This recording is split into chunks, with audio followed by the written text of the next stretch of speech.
Good morning, everybody. Chris Prophy, musically obsessed. Cheers. Today, I'm going to be entering a contest for John over at JC Rock and Metal Reviews. Now, if you have not checked out John, please head on over to his channel. As always, I'll leave the link below. Now, he is celebrating 300 subs, so congratulations, John. That's awesome.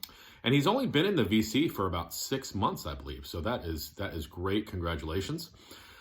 This contest is revolving around the number 3. So what he wants us to do is show 3 albums that were released consecutively. Now, I know you're probably thinking, yeah, Chris, you're going to show Black Flag, right? If not Black Flag, you'll probably show Gordon Lightfoot or Janis Ian or something like that, or Iron Butterfly, because you show that stuff all the time. Well, I'm not. And I was going to show A Flock of Seagulls, okay? Because I have 3 albums by A Flock of Seagulls that came out consecutively. I'm proud of that too. And then I'm like, no, I'll show the Beach Boys, because I have 3 albums by them that came out consecutively. And then I'm like, wait a second, Chris. This is John over at JC Rock and Metal Reviews. I got to show some metal, so we're going to be showing some Black Sabbath. All right, so 3 of my favorite albums by Black Sabbath that came out consecutively. He wants us to just talk about them and show them. 1975, Black Sabbath, Sabotage. This is my favorite Black Sabbath album. I've shown this a lot. Some people are freaked out by the cover. I can understand. I mean, I don't wear pants like that unless it's a Thursday night. I mean, that is just some crazy stuff. I mean, I got to get this outfit from Ozzy. I mean, I don't even know if they make those boots in my size, but that is just, it's just a great cover. This album, it's my favorite. I mean, Hole in the Sky, Symptom of the Universe, Megalomania, Thrill of It All, The Writ. There's so much happening on this album. It's proggy, it's heavy. There are strings, there are choirs.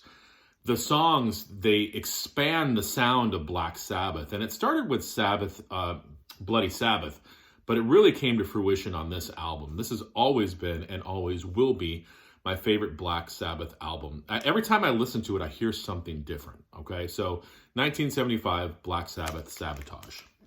And then, after that, this is an era that a lot of people don't really listen to.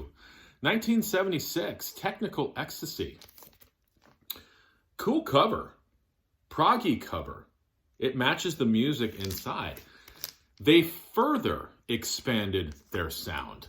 Kept the heaviness, but they branched out. I mean, this opens up with Backstreet Kids. That's a heavy frickin' Sabbath song.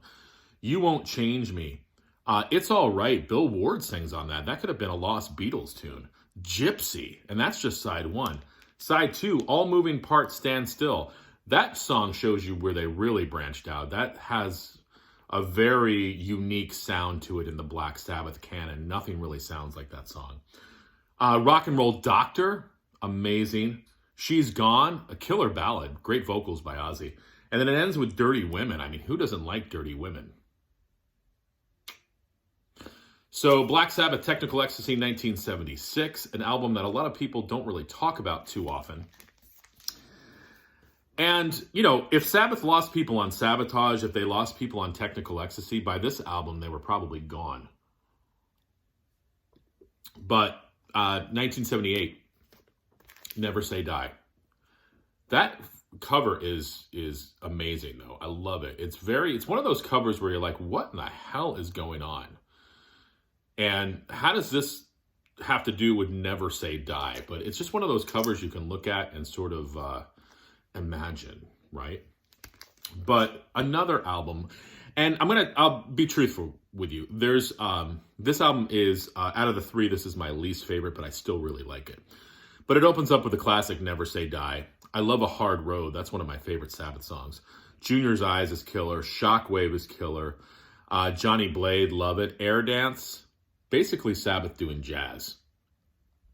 Breakout, Swinging the Chain, and Over to You. So it kind of loses steam towards the end of the album, but I like that Sabbath was taking chances. I think by this point they had run out of some of their ideas, so it's not as strong of an album, but it's still very, very good. And of course, after this album, Ozzy would leave.